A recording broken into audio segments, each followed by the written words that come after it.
Alright, welcome back to the movie Payback from 1999, starring Mel Gibson. As you see, this guy putting on rubber gloves while smoking and drinking his whiskey and cigarettes. Not many men know what their life's worth. So we now meet the protagonist of the movie, Porter, played by Mel Gibson. Now, before I continue with the video, Payback is pretty much like a remake of Lee Marvin's version from 1967 called Point Blank. Same plot practically, just different names in this version. I did do a video on Point Blank not too long ago. Check that out when you get the chance. Supporter's passed out and narrates while showering in whiskey here. Supporter wants his $70,000 back. And if you've seen Point Blank from 1967, Walker in that movie wants his 93 grand. So they pretty much dumbed down the amount of money this time. Last.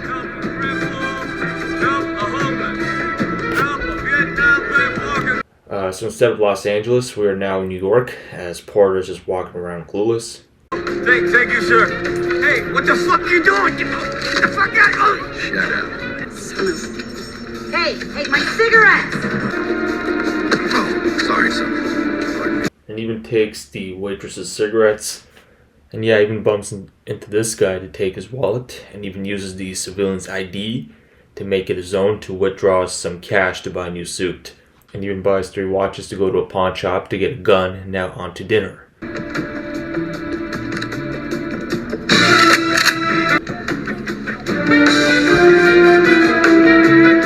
And now this mishap, so he dines and dashes away, and just like Point Blank, the same novel, The Hunter by Richard Stark.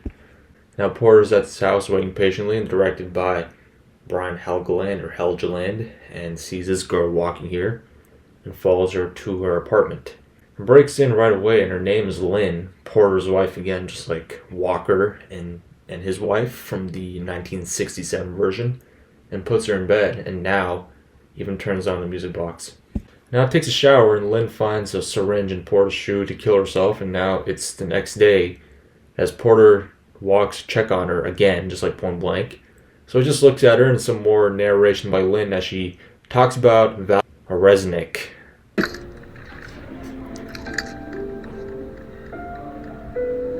So Porter meets up with Val Resnick, played by Greg Henry, who is the Mal Reese of this movie from Point Blank. And they are here to steal money. Again, very similar to the flashback presented Point Blank. Like I said, if you've seen that movie, check that out. So they'll steal the money from this Chow gang, Chinese mafia, on Friday. And they do, and now the Chow gang notice that Porter and Val are raging against the Chow gang's car, resulting in this crash.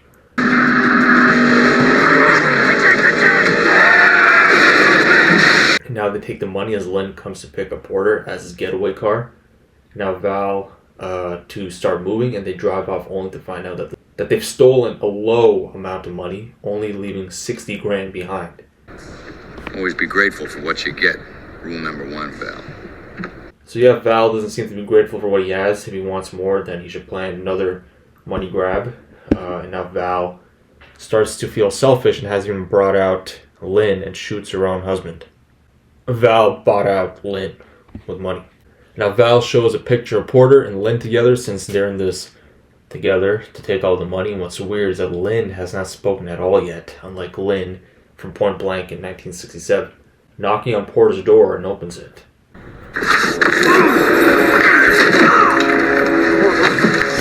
It looks like he was sleeping and banging Lynn, but in reality it's actually Lynn's money. It's actually Lynn's money delivery boy. Just like the original Lynn from Point Blank, who also got her money delivery from Mal Reese, whereas here it's Val Resnick. Fuck you. Wrong answer.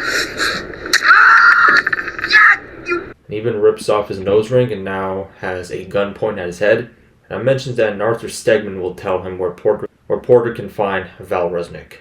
And again, just like the original, his name was John Stegman in Point Blank, and now he's at the taxi company here. Now Porter is there to look for Arthur Stegman and sees his, I guess, secretary, and looks pissed off instantly. Why don't you go fuck yourself? All right, here we go. Somebody here to see you. Now Porter walks in and meets Arthur Stegman, played by David Paymer, as Detective Hicks, played by Bill Duke, and Detective Leary, played by Jack Conley, are also there playing poker with Arthur Stegman, and even throws heroin at the pool table to show these detectives that Stegman possibly deals with this drug. So Stegman walks out with Porter, talks pretty similarly like Walker, answering every question, and even from Lee Marvin answering every question, and even asks why Lynn kept on getting $2,000 a month. And Stegman doesn't know why she gets it. Stegman just delivers the money as instructed by the outfit.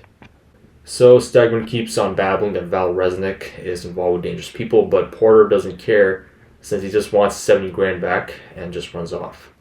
But he's really there waiting for a girl, and her name is Pearl, played by Lucy Liu, headed to the elevator to see Val. Now Val gets another call from a Haskell telling him that Stegman needs to talk to Val. And now some hitting between the two, and now back on the phone. She's one of those torture prostitutes. I want satisfaction. On the phone, Pearl. And now back on the phone call to also tell him that Lynn is dead as well. So Val wants to see this guy but doesn't know it's Porter yet. And back to sexcapades. And now back to a bar as Porter's now searching for a girl named Rosie, who's the Angie Dickinson in this movie. And now pays her to start speaking as Porter pretends to be Rosie's brother. And now the girl here...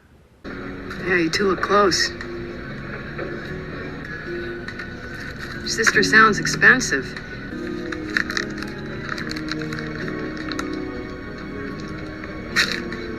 So we are now at Varick's restaurant, and we see Val walking in to go see Stegman and tells him about Porter, but Val doesn't know it's Porter yet. So Val looks like he just shit himself there after hearing Porter is still alive, and Val's scared that what if Stegman told him anything about him to Porter as the heroin that he threw at the two detectives earlier, and he's scared. Like, how could you be scared when you got connections and has this nervous breakdown? Take it easy. No, don't. Huh? Not again. Don't do that. The fuck you look at? No, come on, man. No, you know what? We're, Now the two leave, so Porter's now at the Regal Hotel looking for Michael, the bartender that the girl was mentioning earlier, and asks for Rosie, and the girl associated with Val Resnick, and to make him talk. Be discreet now. Now Michael calls in for Rosie and now leaves, so Porter takes over and now goes to see this Rosie he's been wanting to see. And she comes out of her apartment and hugs him. Rosie's played by Maria Bello and tells her Lynn is dead and proceeds to business by Val Resnick and feels insulted that she named her dog after him. So the dog's name is also Porter. What's his name? Porter? He took your job after. Now right to Val Resnick, and somehow she knows who Val is. So she tells Porter that Val will be at an outfit hotel. She's not going to tell him easily, but she still does tell Porter that tells him the address of this outfit hotel. Hi, Val. Where's my money? And he does the exact same thing like Lee Marvin in the original with Val in his bed, and has this Dean Martin song playing this time. And now Lucy Liu beats him and even steps on his wiener. Let her work. Time.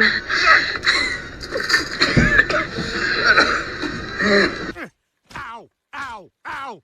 My balls! I've got a few minutes. So go boil an egg. As a Porter now tells him where to give the money tomorrow, the 70 grand that belongs to Porter, and even asks about the picture of Porter grabbing it from the hooker's place, as well as leaving now. So we are now at this outfit hotel where Val now meets up with Carter in this movie, played by William Devane. Pretty sure there was a Carter in Point Blank. Oh wait, yeah, there was. And even the similar scene where Carter asks if Porter has a first name, just like Lee Marvin's character Walker. Yeah. Told you this before, remakes have been more common since the 70s, but this is not like an exact remake of the movie. It's like I guess, they just use the same novel, whoever thought of this movie. And now Carter asks where he got the full amount of money in the first place, and used that money to pay back Mr. Carter, just like Mal Reese from Point Blank. Mr. Carter of that movie, So, Mr. Carter here thinks it's best for Val to leave the hotel he's at right now, including him dealing with Porter personally with this guy from Smallville, John Glover. The actor is here snickering. I think he plays that rich kid's dad in the first episode. So John Glover suggests to Mr. Carter that killing Val Resnick will be better, but Carter knows Val is a but they're mainly worried about Porter that a Mr. Bronson might be concerned about this. So Val now calls up Pearl again, the torture prostitute. So Val comes up with a plan, and the next day he brings the money for Porter as he walks with her, but the Chinese Mafia, the Chow Gang, are here too, and I've almost killed him, contacted by Pearl.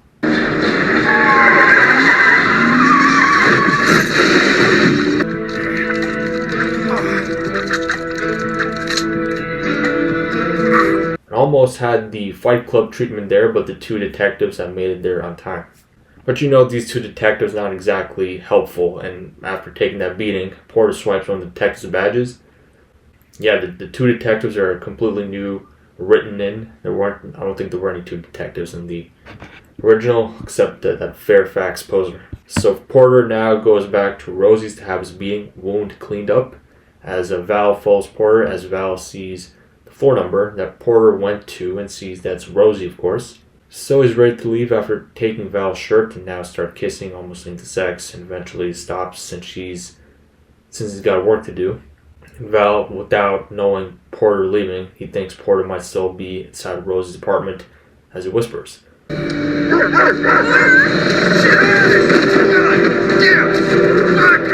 Rosie playing along well, I see. The dog's name was also Porter, which is too funny to watch here. Now some more intense talks between the two, and here walks in Porter as he shoots Val, but Porter actually came back since he forgot his cigarettes, but she came back for, and now for the scene just like in Point Blank. Fairfax and Carter. Fairfax and Carter. They run the whole city. Fairfax and Carter. Porter now asks for Fairfax and Carter. Carter we've already met, but not Fairfax, yet again, just like Point Blank. So Porter got what he needed as Val now tells the address to Carter's office and finally kills Val Resnick. So Porter tells Rosie to run away from here since the outfit is paying for all the bills here. And Porter takes Rosie back to his safe house and as the phone at his place is now ringing, only see a bomb has been fitted under his bed, only to see a car out on the street with Carter's guys and the actor from Smallville waiting.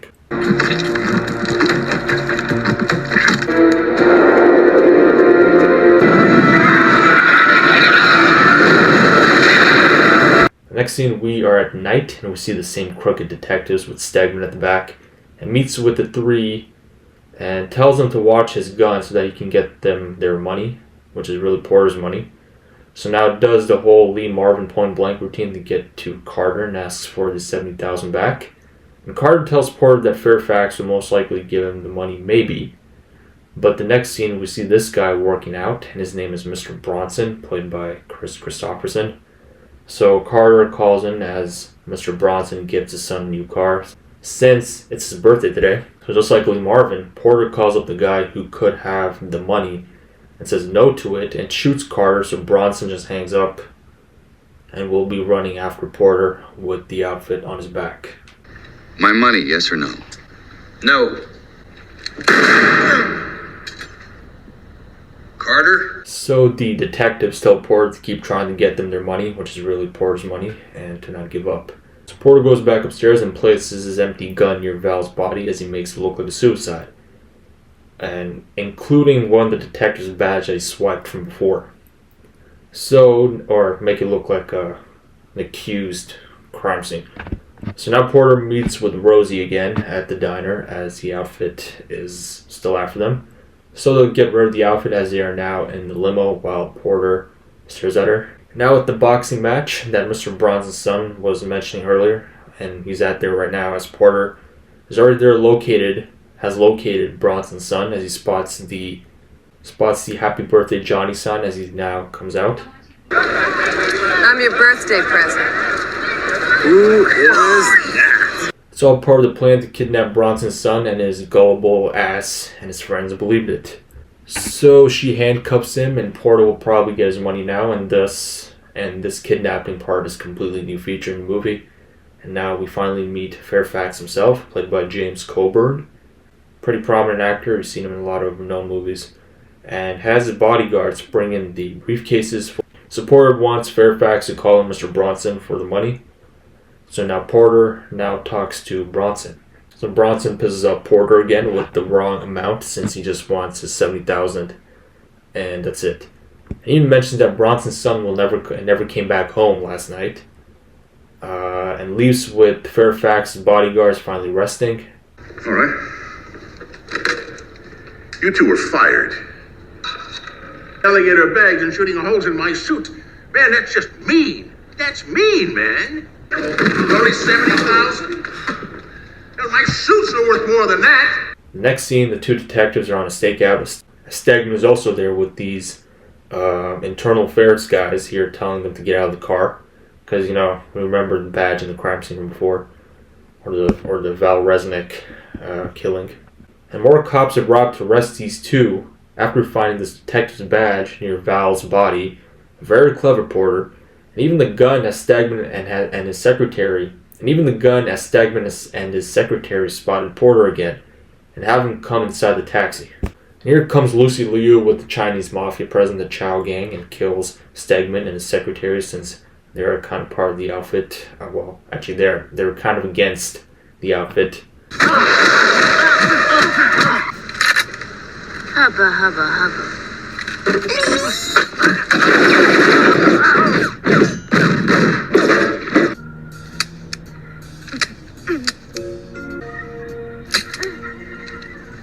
Porter shoots most of the Chow gang members and are now killed, and now back.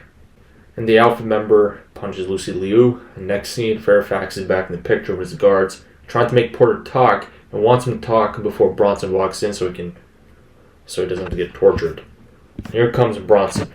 And Bronson's guard is ready to torture Porter in the most.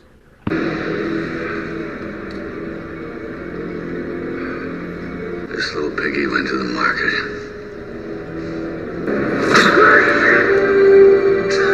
So after two of his toes all blown up, he finally mentions an address where Bronson's son could possibly be at. Now they go there, stuffing Porter in the trunk. They do make it there, which is actually Rose's apartment, and Bronson's son is also there. As Fairfax and Bronson march up there with Porter breaking into the backseat of the limo, and calls up Rosie on time with this fancy music playing made for this movie.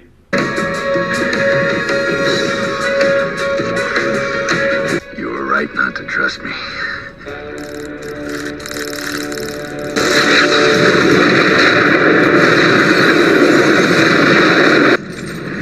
Get out. But it's actually Porter's house they were trapped into now. So the outfit has been defeated, and now Porter goes back to Rosie's with Bronson's son still tied up, leaving with $130,000 as they go to Canada for breakfast. You got it. Piece of cake. You're nobody till some. And that's it, guys. Payback, 1999, similar to Point Blank, 1967, with this Dean Martin song playing the credits. There is a director's cut version for this movie. It's like 10 minutes shorter than this one. Check them out if you like. I'll make a video on that too. It's on Amazon Prime Video if you want to check that out for yourself. See you next time in Big Stand from 2007. Like, comment, and subscribe to the channel. Take care. See you soon, and watch away. It was the same, you never change it. As baby, I'm still falling in love with you, baby.